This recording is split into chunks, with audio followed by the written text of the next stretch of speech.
Priez sans cesse.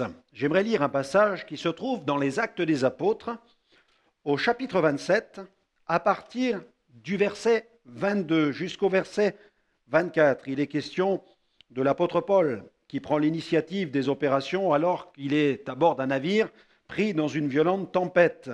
Il s'adresse à tout l'équipage et il déclare ceci: « Maintenant, je vous exhorte à prendre courage, car aucun de vous ne périra, et il n'y aura de perte que celle du navire.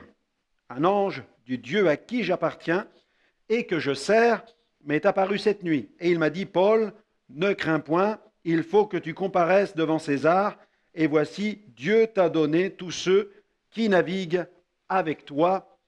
Amen. Amen. » Paul était un homme de prière.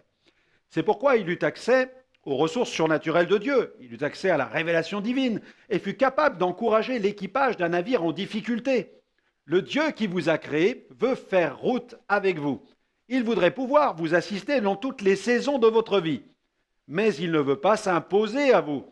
Il a de nombreuses ressources surnaturelles qu'il voudrait mettre à votre disposition. Mais pour saisir ces ressources, vous devez soumettre votre vie à la discipline de la prière.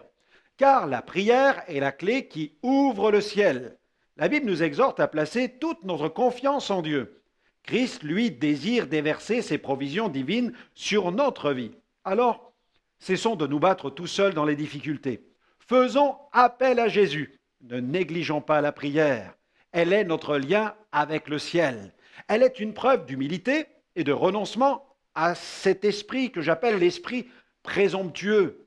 Paul exhortait les croyants à prier. Dans Philippiens chapitre 4, verset 6, il dit « Ne vous inquiétez de rien, mais en toute chose faites connaître vos besoins à Dieu par des prières et des supplications avec des actions de grâce. » Et Charles Spurgeon a fait cette déclaration. « J'ai maintenant concentré toutes mes prières dans une prière.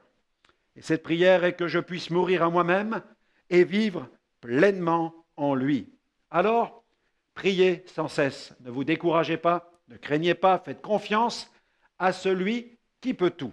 Je vous recommanderai donc une prière pour aujourd'hui. Viens à mon secours, Seigneur.